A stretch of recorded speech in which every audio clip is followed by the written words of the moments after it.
Hello, hi. It is Titan time. We punch demands.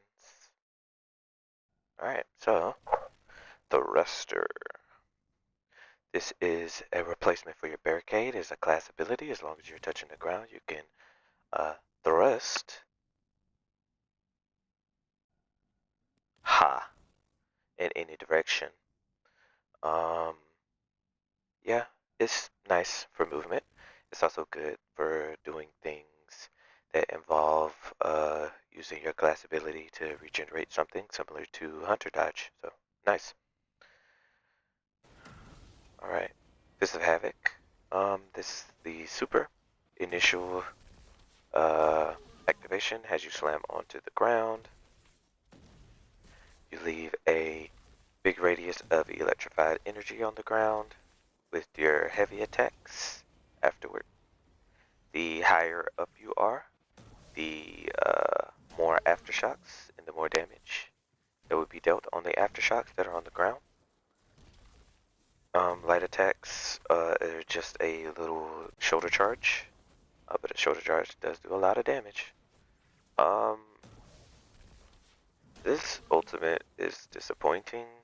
In D1, it was a one-off super where you just slammed on the ground and did a whole bunch of damage to kill some stuff, like right now. Here, they made it a Roman super, and you can still kind of feel the effects of that. Again, I don't like being negative without having an answer, but I honestly, off the top of my head, can't think of what I would do to help it. Because all the things that I would mention, they've already kind of done. Um, I think the obvious things they could do would be to add some form of keyword to it. Jolt is best, so maybe if you slam from a great enough height, you apply jolt. Um, and shoulder charge does a blind. But even then, it's like, what does it do? I don't know, man. Need some help. Alright, you have Thunder Crash. This is a closer rendition of what happens in D1 with Fist of Havoc. Thunder Crash, as you can see, you just kind of Superman your way to wherever. You do have control over your character, but you will be forced downward. If you do not slam onto the ground or onto a person, or onto a wall, within the amount of time you have to use your super, currently about 4.5 seconds, then you will lose your super in the air, which sucks. Um, really, you're just trying to slam on or right under the enemy, which will do a metric ton of damage. Specifically, if you have the chest piece on, that increases Thunder Crash's damage, as it makes it one of the best burst damage supers in the game. So, yeah. So, I mean, this is good. It doesn't really need anything. It's fine.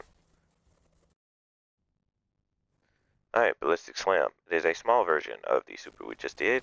Jump in the air, you kind of slam yourself downward. Yeah, I like it.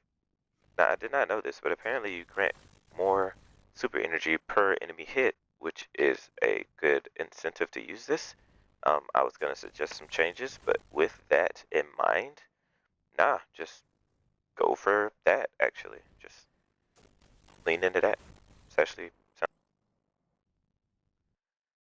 yeah, sounds pretty good. Alright, Seismic Strike. It is your quote-unquote shoulder charge. When you hit the enemy, it will blind them. For all the shoulder charges now, if you use your ability and miss, you will lose 15%. It will drain 15% of your melee, which is somewhere around about 7 seconds of downtime, unless you have really high strength. The hit does do a chunk of damage.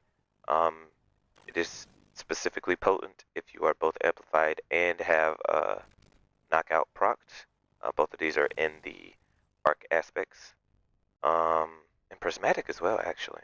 Um, uh, when you're amplified, you increase the blind radius, because if you hit the opponent with this, you will blind in the AoE. So if they do live, they can't freaking see, which is also good, which means you can just punch them again. Yeah, I like this thing. It's good for movement, good for damage, solid, works out, has some utility. Cool with this. I like it a lot, actually. So now we have Thunderclap melee. Yeah, this is the fuck you melee.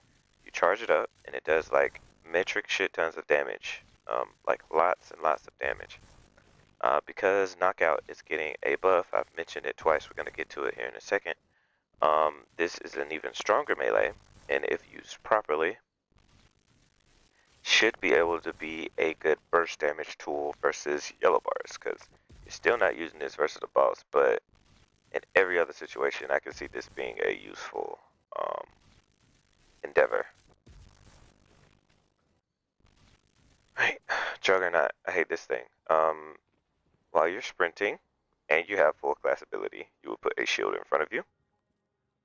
The shield will be displayed as an overshield on your health bar. If the opponent's able to break it, you will lose your class ability. And I don't know, that's it. Oh, okay. I guess it's 50 health.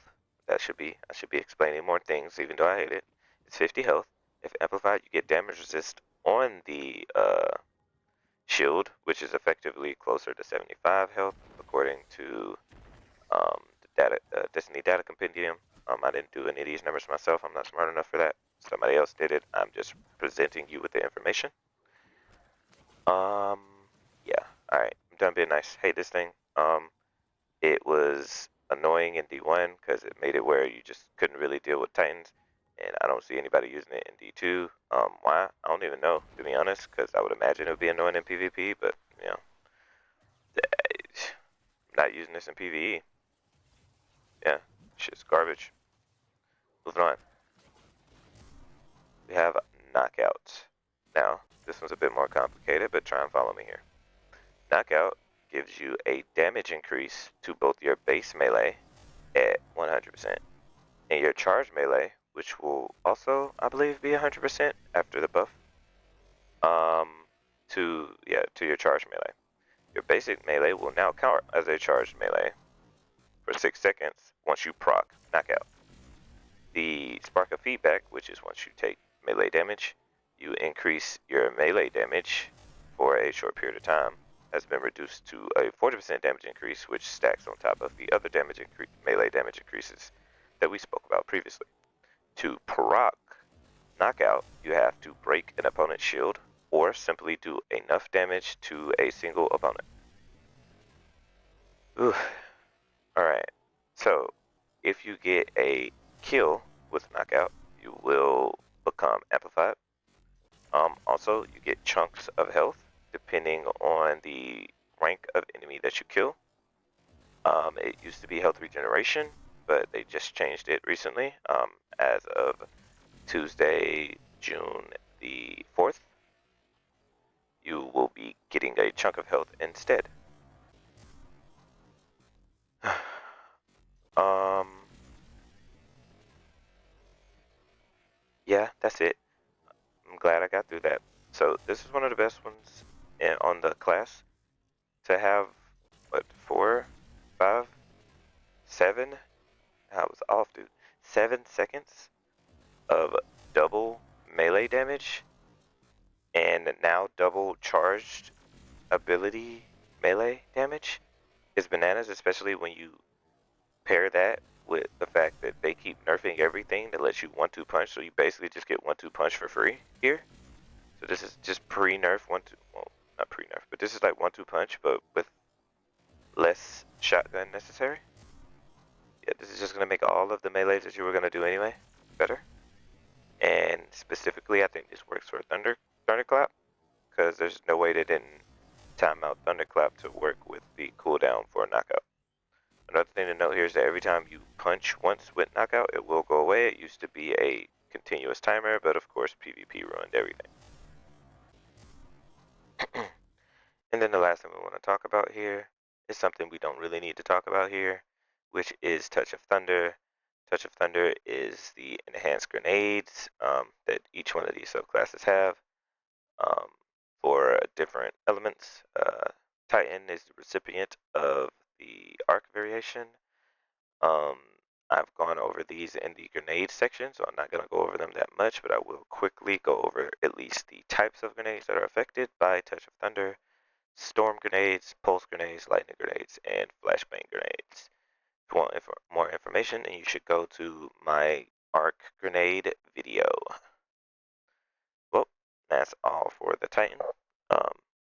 Also, didn't take all that long, so I'll see you guys soon. Later.